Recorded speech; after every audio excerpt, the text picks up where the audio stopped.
नमस्कार, grand news network में आप सभी का स्वागत है और आपके साथ में हूं पुरुषोत्तम दुबे। चलिए अब नजर डाल लेते हैं आज की बुलेटिन की खास खबरों की ओर। बिलासपुर दौरे पर पहुंचे कांग्रेस के राष्ट्रीय सचिव और भिलाई नगर विधायक देवेंद्र यादव ने भारतीय जनता पार्टी पर जमकर निशाना साधा। मीडिया से चर्चा के दौरान उन्होंने बिलासपुर सांसद और केंद्रीय राज्य मंत्री तोखन साहू के 2 साल के कार्यकाल पर सवाल खड़े किए। देवेंद्र यादव ने कहा कि केंद्र और राज्य के मंत्री जनता से संवाद बनाने में पूरी तरह नाकाम रहे। उन्होंने आरोप लगाया कि भाजपा में ज्यादातर मंत्री केवल नाम के हैं, असली फैसले ऊपर से लिए जा रहे हैं। उप मुख्यमंत्री पर भी तंज कसते हुए उन्होंने कहा कि उनके कार्यकाल में बिलासपुर को कोई खास उपलब्धि नहीं मिली। हवाई सुविधा का मुद्दा उठाते हुए देवेंद्र यादव ने कहा कि बिलासपुर एयरपोर्ट से जुड़ी समस्या आज भी जस की तस है, लेकिन सांसद द्वारा इस दिशा में कोई ठोस पहल नहीं की गई। उन्होंने यह भी कहा कि स्थानीय मुद्दों को न तो सही मंच पर उठाया जा रहा है और न ही उनका समाधान किया जा रहा है, जिससे जनता में निराशा बढ़ रही है। बिलासपुर में जो राज्य के मंत्री हैं या केंद्र के मंत्री हैं, कोई भी जिम्मेदार तरीके से जनता के साथ ना संवाद में है ना उनके कोई काम कर रहे हैं। भारतीय जनता पार्टी में सारे ही मंत्री यों का हाल बहुत बुरा है। वो केवल और केवल एक रबर स्टैम्प के रूप में इस्तेमाल किए जाते हैं। मुख्यतः सरकार पीएमओ और होम मिनिस्टर के यहाँ से चलती है और बाकी सारे लोग केवल और केवल चेहरे बने हुए हैं।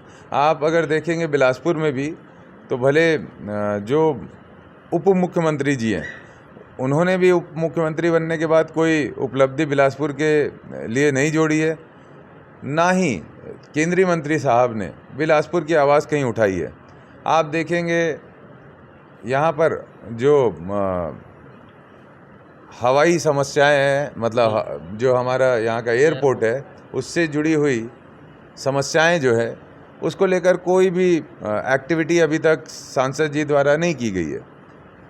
अभी मैं बात कर रहा था तो हमारे जिला कांग्रेस के अध्यक्ष महेंद्र गंगोत्री जी की कहना था एम्स की डिमांड बहुत लंबे समय से बिलासपुर वासी कर रहे हैं, लेकिन उस पर अभी तक कोई भी कार्यों को आगे नहीं बढ़ाया गया। तो इस तरीके से मूलभूत आवश्यकताएं हैं इस शहर के ग्रोथ के लिए और इस शहर की प्रतिष्ठा के लिए, जो कि करने में ना सक्षम है, ना उन बातों को सही जगह रख रहे हैं, ना उठा रहे हैं। इधर छत्तीसगढ़ की सियासत में एक बार फिर ईडी कार्रवाई को लेकर बयानबाजी तेज हो गई है। भाजपा के कद्दावर नेता और पूर्व मंत्री अजय चंद्रकर के भाई भूपेंद्र चंद्रकर के घर ईडी के दबिश पर भिलाई नगर विधायक देवेंद्र यादव ने सवाल उठाए हैं।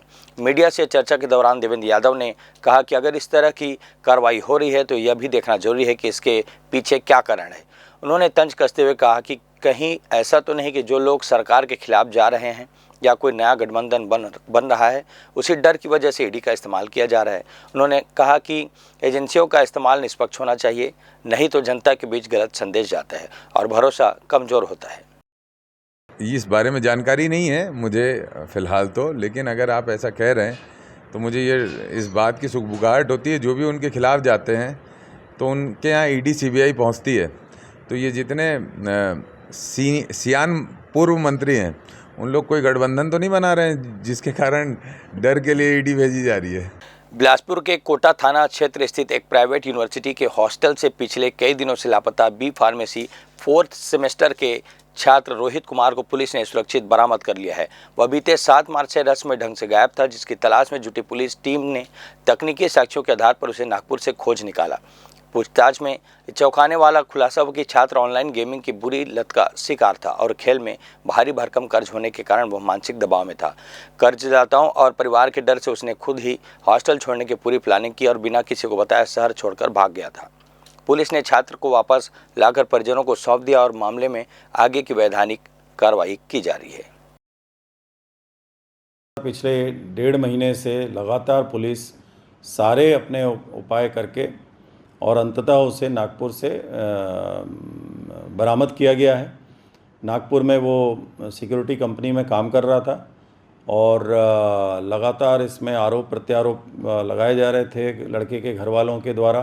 कई जगहों पर लड़के के पिता ने और उनके रिलेटिव्स ने कई बच्चियों के साथ बदतमीजी की, कई बच्चियों के साथ अनर्गल अश्लील बातें की हैं।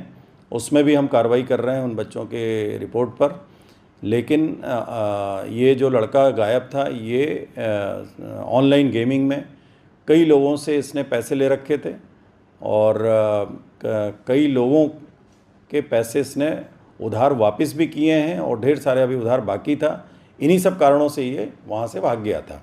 लेकिन इस पूरे घटनाक्रम में इसके परिवार वालों ने धैर्य का परिचय न देते हुए अनावश्यक आरोप प्रत्यारोप सभी लोगों के ऊपर लगाए गए, जो कि उचित नहीं है।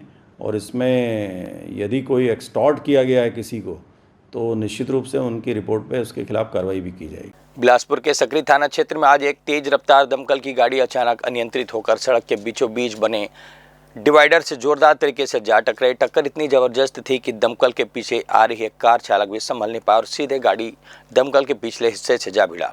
इस दोहरी भिड़ंत में दमकल का अगला हिस्सा और कार का सामने का भाग काफी हद तक क्षतिग्रस्त हो गया। गनीमत रही कि हादसे के वक्त कोई मौके पर पैदल राहगीर मौजूद नहीं था और दोनों वाहनों के चालकों को गंभीर चोटें नहीं आई, जिससे एक बड़ा हादसा होते होते टल गया। तेज रफ्तार और अचानक सामने आए साइकिल सवार को बचाने की कोशिश एक बड़े हादसे में बदल गई। ग्राम नकचुई के पास सोमवार को एक स्कॉर्पियो वाहन अनियंत्रित होकर पलट गया, जिसमें सवार 45 वर्षीय महिला की मौके पर मौत हो गई, जबकि 3 लोग गंभीर रूप से घायल हो गए। प्राप्त जानकारी के अनुसार कोटा क्षेत्र से करीब 13 लोग स्कॉर्पियो में सवार होकर कवर्धा में एक शादी समारोह में शामिल होने जा रहे थे। जैसे वाहन नकचुई के पास पहुंचा, अचानक एक साइकिल सवार सामने आ गया। उसे बचाने के प्रयास में चालक ने नियंत्रण खो दिया और वाहन पलट गया। हादसे में सुशीला मानिकपुरी पति सुधव दास मानिकपुरी निवासी घुरामार की मौत हो गई। वहीं मेलू दास, अखिलेश लहरे, बखान दास गंभीर रूप से घायल हो गए। घायलों को तत्काल सामुदायिक स्वास्थ्य केंद्र कोटा में भर्ती कराया गया, जहां प्राथमिक उपचार के बाद उनकी गंभीर स्थिति को देखते हुए सिम्स बिलासपुर रेफर कर दिया गया। स्थानीय लोगों के अनुसार हादसा तेज रफ्तार और अचानक सामने आए साइकिल सवार के कारण हुआ। घटना के बाद क्षेत्र में शोक का माहौल है। पुलिस मामले की जांच में जुट गई है। बिलासपुर के रतनपुर नेशनल हाईवे पर रील बनाने और सुर्खियां बटोरने के चक्कर में युवक युवतियों द्वारा अपनी जान जोखिम में डालने का एक सनसनीखेज मामला सामने आया है। सोशल मीडिया पर तेजी से वायरल हो रहे इस वीडियो में लैला मजनू स्टाइल में बाइक सवारों की खतरनाक हरकतें साफ देखी जा सकती है। यहाँ सुरक्षा नियमों को ताक पर रखकर एक ही स्कूटी पर 3 सवार होकर युवक युवती बीच सड़क पर रोमांस और स्टंट करते नजर आ रहे हैं। हाईवे की तेज रफ्तार गाड़ियों के बीच युवक और युवतियों द्वारा की जा रही इस ओछी हरकत ने न केवल उनकी अपनी जान को खतरे में डाला, बल्कि सड़क पर चल रहे अन्य राहगीरों के लिए भी मुसीबत खड़ी कर दी। ट्रैफिक नियमों की सरेआम धज्जियां उड़ाई गई। रीलबाजी का यह वीडियो अब पुलिस के पास पहुंच चुका है, जिसके बाद प्रशासन इन पर सख्त कार्रवाई की तैयारी कर रहा है। नेशनल हाईवे जैसे संवेदनशील क्षेत्र में इस तरह का स्टंट करना बिलासपुर पुलिस के सशक्त निगरानी अभियान को भी खुली चुनौती देता नजर आ रहा है। इधर बिलासपुर के सिविल लाइन थाना क्षेत्र के अंतर्गत रेलवे ट्रैक पर एक अधेड़ व्यक्ति का शव मिलने से इलाके में हड़कंप मच गया। सूचना मिलते ही मौके पर पहुंची पुलिस ने जब शव का मुआयना किया तो मृतक के शरीर पर चोट के गंभीर निशान पाए गए, जिससे मामले में किसी अनहोनी या सोची समझी वारदात की आशंका गहरा गई है। फिलहाल मृतक की शिनाख्त नहीं हो सकी और पुलिस आसपास के लोगों से पूछताछ कर पहचान जुटाने का प्रयास कर रही है। घटना की स्थिति को देखते हुए पुलिस इसे पहली नजर में संदिग्ध मान रही है और मौत की असली वजह का पता लगाने के लिए शव को पोस्टमार्टम के लिए भेज दिया गया है। पुलिस अब इस बिंदु पर विस्तृत जांच कर रही है कि यह महज एक ट्रेन हादसा है या फिर किसी रंजिश के चलते अंजाम दी गई कोई वारदात है। तो ये थी आज की ताजा खबरें। अगले बुलेटिन में फिर होगी आपसे मुलाकात, तब तक लिए मुझे दीजिए इजाजत। नमस्कार।